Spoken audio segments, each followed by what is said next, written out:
key mistakes to avoid when marketing the C-suite. What I like about this is I was reading an article in Forbes magazine, and yes, Forbes is a good magazine to read. You don't have to agree with Steve Forbes' politics or anything else to get stuff out of a good magazine.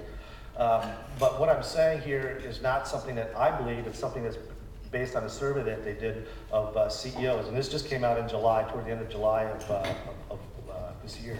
But and I'll explain more. It goes into more detail, but I really like the piece, and I stole it for this. Mistake number one: not articulating the value of marketing effectively. Nope.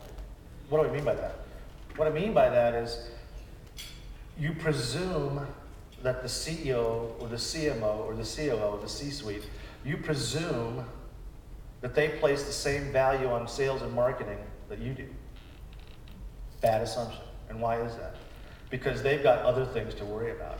And in fact, marketing very often has to be justified as an investment versus an expense, because many people view it as an expense. I fought that for 11 years at my agency, going into talking to C-level people, because when we first started, we started from a mid-level marketing position and tried to sell up. That's very difficult to do. The best way to get into a company is to sell from the top down. You have to do bottom up and top down marketing, but if you don't articulate the value of the marketing that you're doing effectively, and that can mean a number of things, then you're not going to get their attention. You can't just assume that they value marketing in general, period. You can't. You have to go in and understand that you're probably having to sell them not only on what you specifically do for marketing, but that the marketing can generate a positive ROI and help them land and expand their business. So it's very important that we understand that. And a lot of this stuff might seem like block and tackling, but so many people just do not do it. So it bears restating. This is a big sin. Not having a thorough understanding or knowledge of their industry, their business, and their competitive landscape. Seems to be logical, right? Seems to be a no-brainer. The key word there is thorough.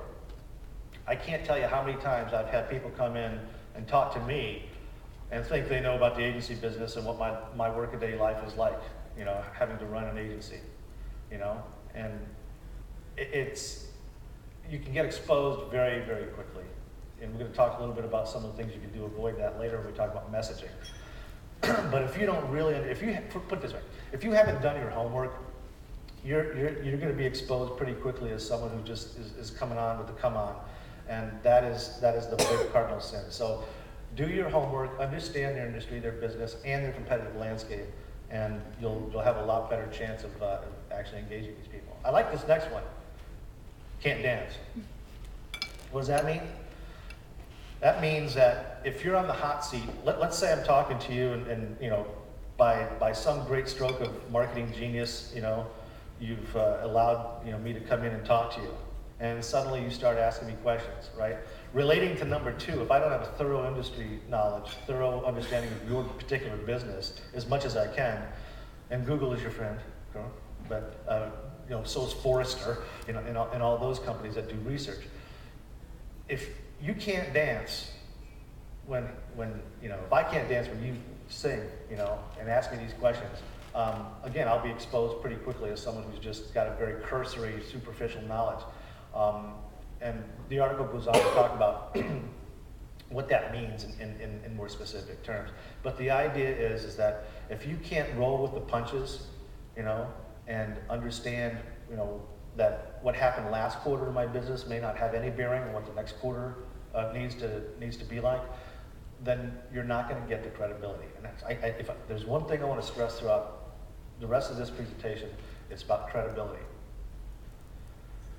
If you go in and all you do is talk about marketing, and your products and how great they are, that's what they're going to hear.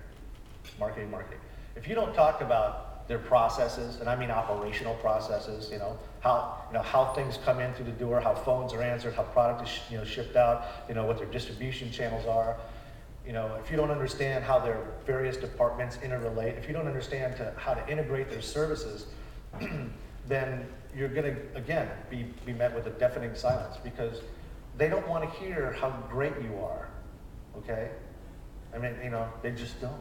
They want to know what you can do to move their business forward in some way. And if through marketing you can demonstrate some kind of ROI and some ROI-based proposition, then you're going to get their attention. But at the end of the day, you can't just go in and think that you're going to be talking marketing. You have to talk business. Forget marketing. I want everybody to get rid of marketing in their business cards and say, I'm a business advisor, not a marketing consultant, because that's what you are, is a business advisor.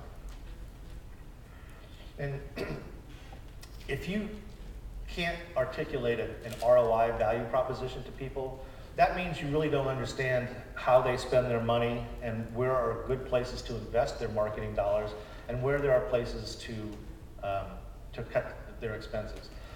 Some of the best success I've ever had is going into, we went in 5 years ago and we're talking to this company and they wanted to put up a website.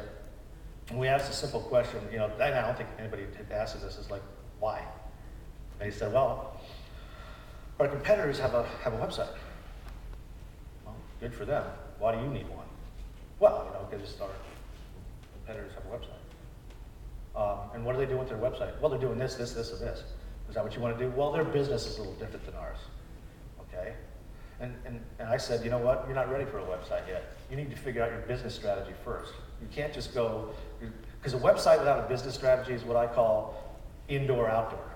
It's like having a billboard on the internet, And, billboards are great if you're driving by and you get 1 million impressions, but at the end of the day, they're not really selling anything as much as creating an environment. We're talking about trying to get these folks to buy into strategy here. So if we can advise them on how they can spend their money, we have, I think, tapped into a place where now they're suddenly listening to us.